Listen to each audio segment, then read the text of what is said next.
ఇక్కడ సంపదలు దోచుకున్నారు, ఆలయాలు ధ్వంసం చేశారు, ధర్మానుయాయుల్ని నిర్దాక్షిణ్యంగా సంహరించారు, కొన్ని కోట్ల మందిని చంపారండి, సామాన్యం కాదు. అంత పోగొట్టుకున్న ఇప్పుడు రూపురేఖలు మారిపోయాయి.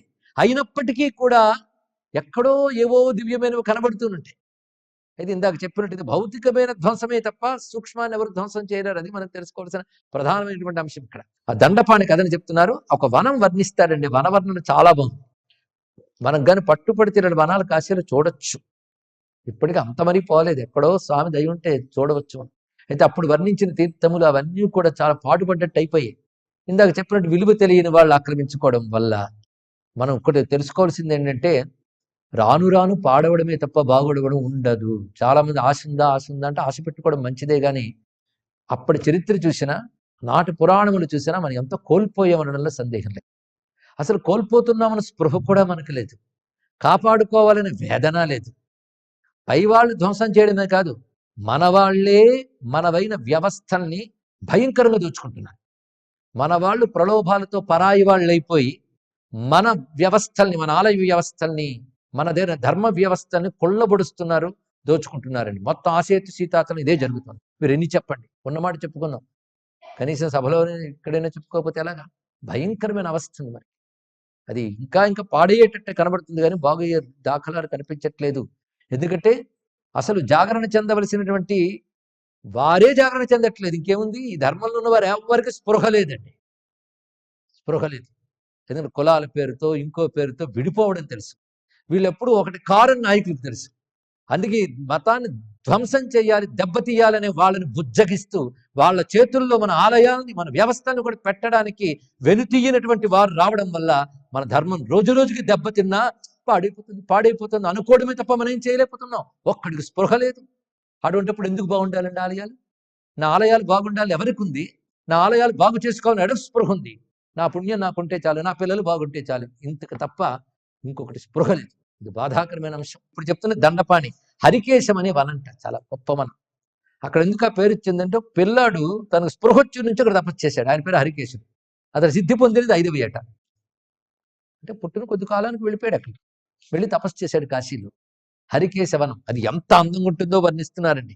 శీఘ్ర సిద్ధికరం రమ్యం విలాసాశ్రయమస్తితే. శివుడు విలాసంగా తిరిగే వనంట. బిల్వ మందార పున్నాగ పూగ లోధ్ర ధ్రుమావృతం ద్రాక్షారసాల రుద్రాక్ష కోవిదార వనాశ్రయం ఖర్జూర నారికేళామ్ర కరవీరైర్ విరాజితం. ఈ వర్ణన ఎందుకంటే ఒకసారి ఊహకు పనికొస్తుంది. అన్ని రకాల వృక్షాలతో రమ్యమైన జంబీర హేమ కదలి తాళసాల సమావృతం.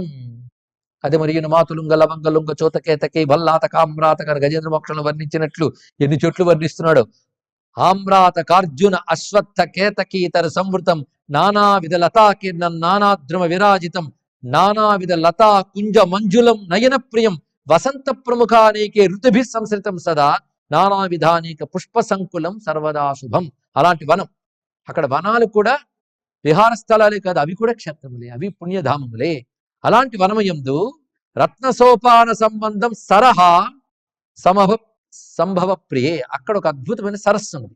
అలాంటి సరస్సు తీరంలో అనేక మంది శివభక్తులు తపస్సు చేస్తుంటారు. ఆ దివ్యమైన హరికేశవనంలో, ఆ సరస్సు తీరంలో రకరకాల దీక్షలతో అనేక మంది శివారాధన చేసుకుంటూ ఉంటారు. కొందరు లింగారాధన, కొందరు జపం, కొందరు హవనాదులు, కొంతమంది ఉపవాసం, కొంతమంది ప్రాణాయామం, ఇలాంటి ప్రక్రియలతో అక్కడ శివారాధన చేస్తుంటారు. తత్రైవ విమలేస్తానే దండపాణిరయం శుభే పంచవత్సరకో బాలహ.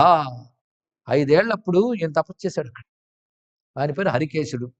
బాలక తపశ్చక్రే దృఢవ్రతుడి తపస్సు చేస్తున్నాడు. కానీ ఇవాళ ఇక్కడ తపస్సు ప్రారంభించాడు అనుకున్నావా?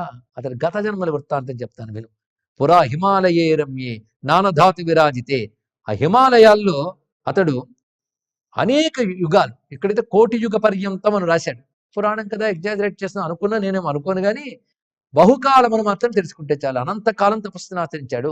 తద్ఘోర తపసా భాత భూత సర్వే దివానిశం.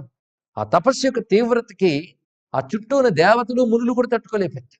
వెళ్ళి శివునికి తెలియజేశారు. ఆ పరమేశ్వరుడు ప్రత్యక్షమే ఏం కావాలన్నాడు. అడిగితే భక్తి దృఢస్త్వయి, భక్తి దృఢత్వయి, నీ యందు నాకు దృఢమైన భక్తి సిద్ధించుగాక, ఇంతే అడిగాడు. ఇచ్చానన్నాడు. వెళ్ళిపోయాడు. మళ్ళీ తపస్సు కూర్చున్నాడు. సిద్ధించబోయేందుకు కూర్చోవచ్చుగా. అంత భక్తితో మరి తపస్సు వదిలిపెట్ట బుద్ధి వేయలేదు. మళ్ళీ తపస్సు చేస్తున్నాడు. మరి ఏం చేస్తాడు? ఉన్నంతకాలం తపస్సే. జగీషవీయుడు తపస్సు గుర్తు తెచ్చుకోండి వచ్చాం. అలా తపస్సు చేస్తున్నాడు. తదామయ అలా తపస్సు చేయగా కొంతకాలం తర్వాత మళ్ళీ వెళ్ళాను నేను. అవును, నీకు వరం ఇచ్చాను కదా, మళ్ళీ తపస్సు కూర్చున్నావేమిటి అని. ఏది ఇంతకాలం మళ్ళీ తపస్సు చేశాక. నాకు భక్తి కావాలని నిజమే, భక్తి ఇప్పుడు దృఢపడింది. ఇంకో కోరిక అసలు కూర్చున్నప్పుడు అది ఉంది. ముందు అది అనడం నేనే భయపడ్డా, ఇంకా అర్హత రాలేదేమో అని. మళ్ళీ ఇన్నాళ్ళు తపస్సు చేశాను కనుక ఇప్పుడు అడుగుతున్నాను. కొందరు మొహమాటం కొద్దీ తనకే అర్హత రాలేదనుకుని అడగరు, అందుకు అడగలేదు మొదటిసారి. ఇప్పుడు అడుగుతున్నాడు అంటే యోగం వచ్చిందని అర్థం. ఏమిటంటే కాశీ ప్రాప్తి మమ శ్రీమాన్ అస్తి ప్రీతిమానస. నా కాశీ వ్యాసం యోగం ఉందా? కాశీని నేను పొందగలనా? దానికోసమే తపస్సు చేస్తున్నాను. చాలా బాగుందయ్యా నీ కోరిక, ఇక్కడి నుంచి 1000 జన్మలు అయ్యాక నీ కోరిక నెరవేరుతుంది అన్నాడు.